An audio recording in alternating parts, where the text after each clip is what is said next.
Salut. Je dirais que comme d'habitude, le PSG a perdu à l'extérieur en Ligue des Champions.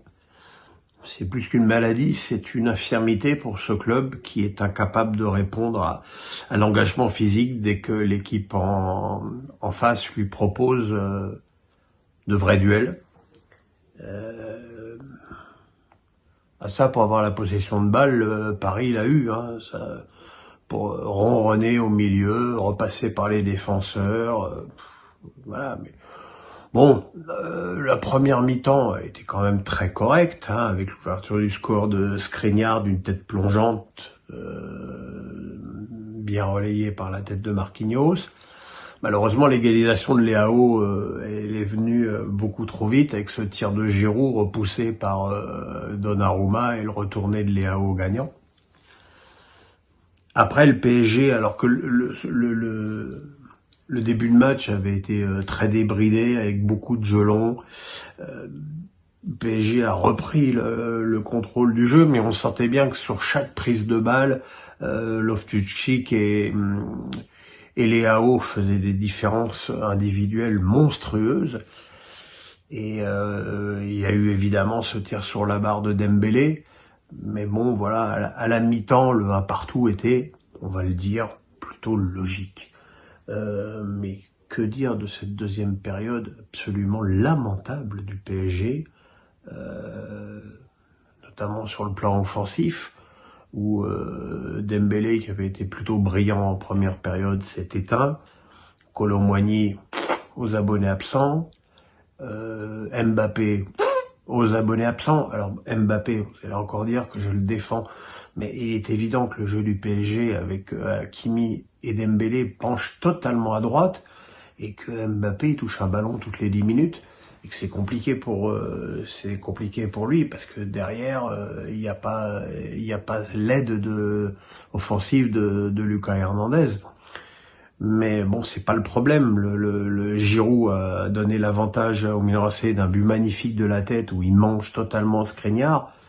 Au départ, il y a une non-faute de Leao sur Hakimi. Et on se demande pourquoi les Parisiens ont arrêté de jouer.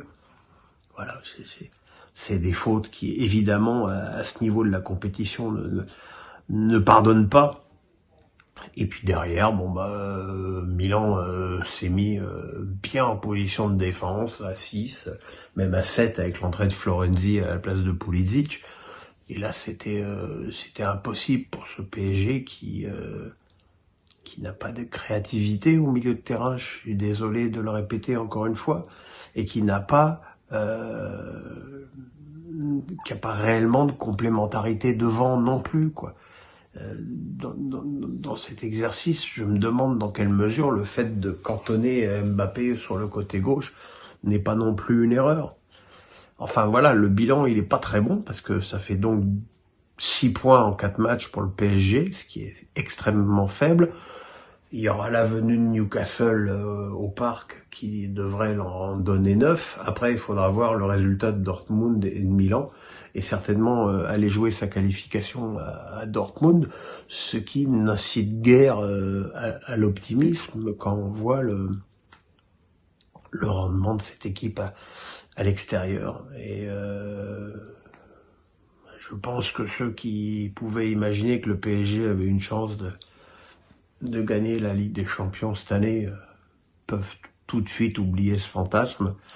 Maintenant, je pense que même en l'état actuel des choses, sortir de cette poule serait déjà pas si mal. Mais c'est pas gagné non plus parce que il y a des choses qui ne vont pas dans cette équipe. Après, c'est vrai qu'il y a eu des faillites individuelles compliquées. Skriniar qui a quand même été d'une lenteur effroyable. Et dire qu'on disait que Ramos était lent l'année dernière. Ugarte qui était le tube de l'été et en train de devenir le beat de l'automne. Voilà. Puis je lui dis encore une fois, devant c'est pas bon. Donc le bilan est tristouille. Et la situation est un petit peu inquiétante. Voilà, sur ces bonnes paroles, je me demandais ce que c'était que le reflet C'est ma PlayStation. Le pouce, on s'abonne. Bientôt les 50 000. Merci d'avance. Je vous ferai une petite vidéo pour fêter ça. Et à demain pour une nouvelle lance. Bye bye.